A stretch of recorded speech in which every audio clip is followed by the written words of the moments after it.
Salut à tous, dans une nouvelle vidéo de la chaîne YouTube MedPapers.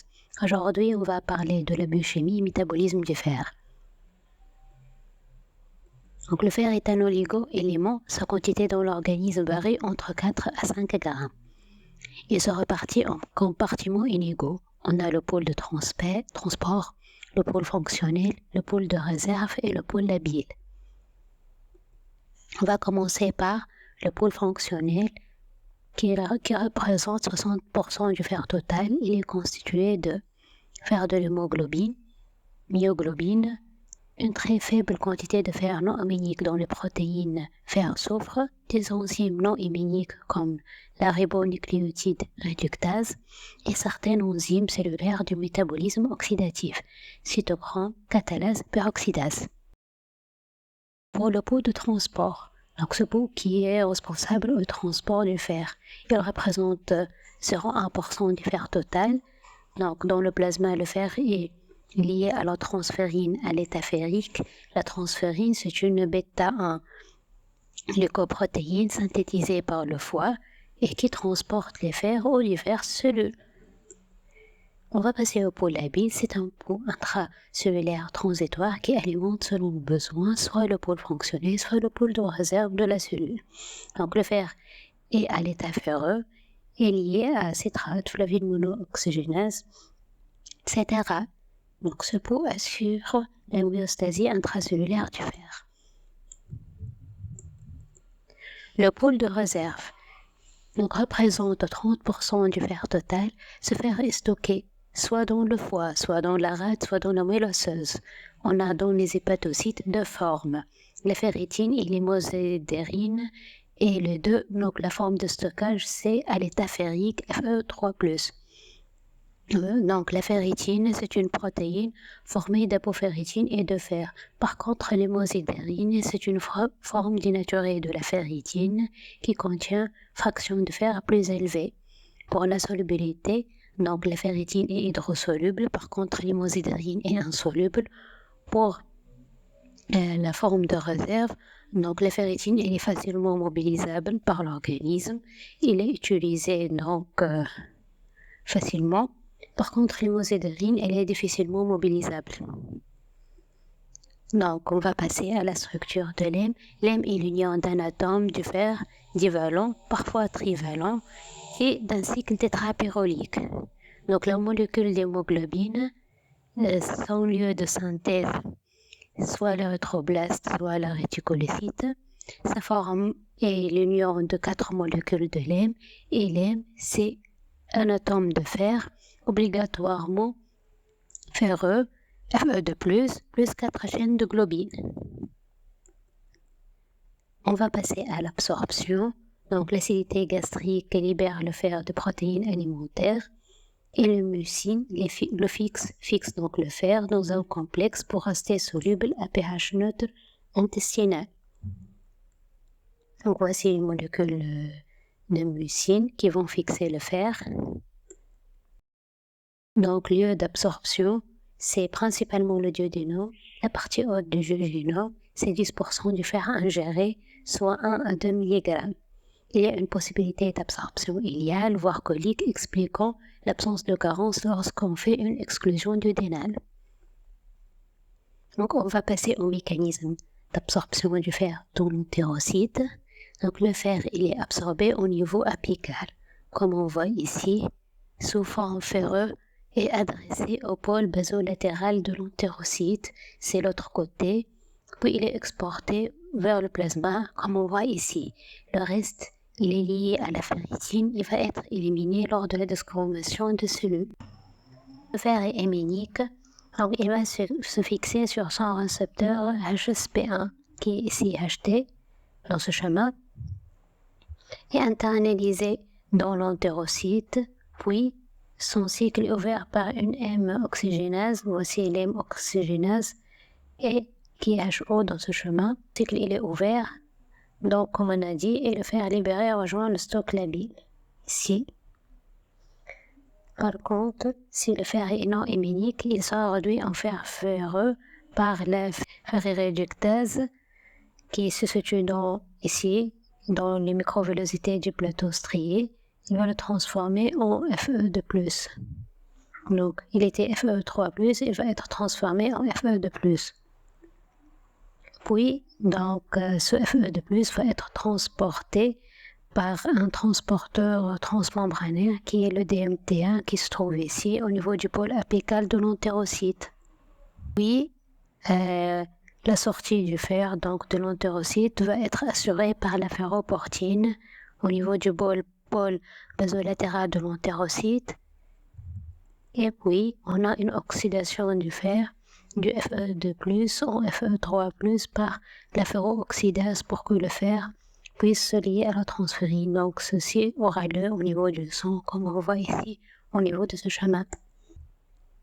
Donc, pour traverser la barrière intestinale, le fer alimentaire non héminique doit être libéré de complexes alimentaires donc par l'acidité gastrique ionisée, ce qui témoigne de l'intégrité gastrique. Il doit être réduit à l'état ferreux, pris en charge par des sucres simples, de mucoprotéines de bas poids moléculaire, donc pour le garder à pH neutre. Donc, il ne doit pas rencontrer d'inhibiteur pour qu'il arrive aux entérocytes fonctionnels et soit absorbé. Donc, ici, ça témoigne de l'intégrité du tractus intestinal.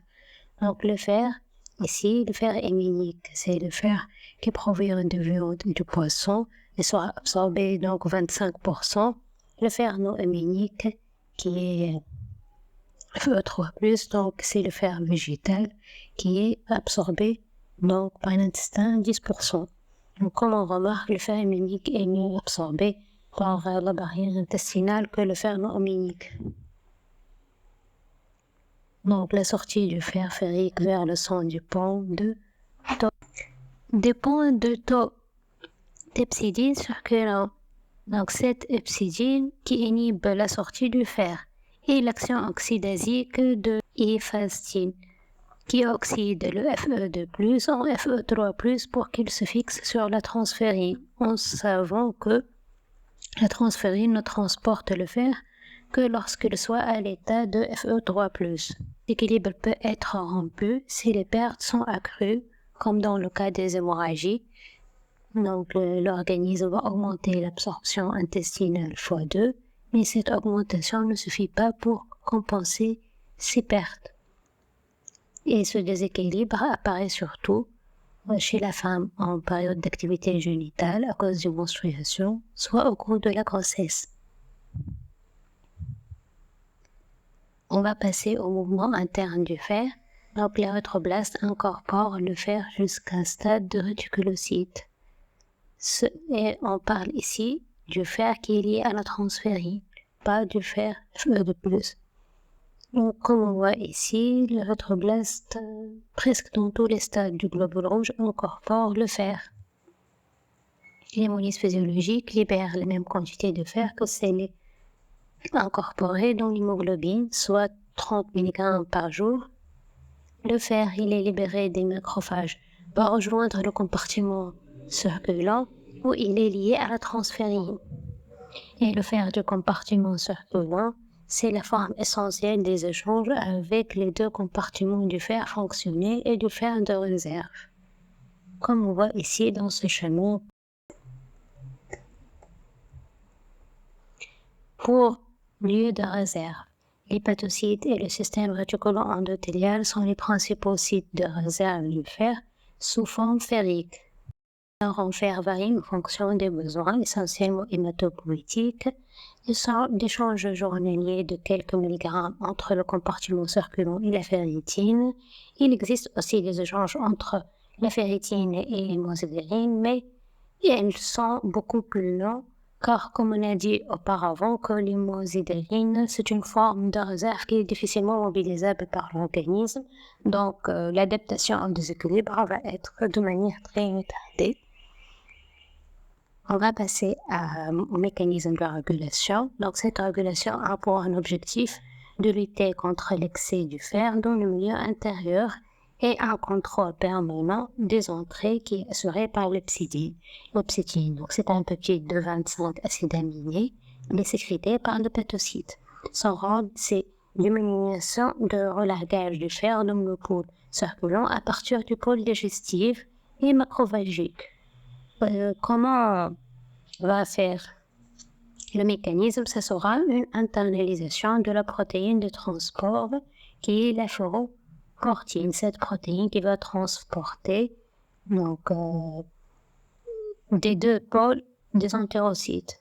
C'est une protéine intra-entérocytaire. Et le taux de hepcidine, il varie secondairement en sens inverse du pôle total du fer. Lorsque l'hepcidine est diminuée, donc on a un excès de fer hémochromatose. Lorsqu'il y a un excès, donc on va avoir une carence en fer. Donc cette hepcidine, elle a des agonistes comme l'imojuveline et cytokines inflammatoires qui vont potentialiser son effet, et alors des antagonistes comme l'érythropoïétine. L'érythropoïétine, donc, s'exerce son effet via une protéine sécrétée par l'érythroblaste. Cette protéine est nommée l'érythrophérone. Cette érythrophérone va inhiber la sécrétion de l'hepcidine. Alors, comme on a dit, si l'hepcidine est dans l'excès, on a une anémie ferriprive. Si elle est diminuée, on a une hémochromatose et un dépôt donc, dans tous les tissus. Le pot labile qui contribue selon le besoin cellulaire soit à augmenter ou à limiter l'entrée du fer dans la cellule. Comment donc il va réguler? Par le biais de protéines fer-soufre. Que s'opère cette régulation soit en stimulant ou en inhibant l'expression des récepteurs de la transférine et de la ferritine cellulaire. Donc voici pour le cours d'aujourd'hui. Merci pour votre attention. Si vous aimez notre contenu, n'hésitez pas à vous abonner à notre chaîne.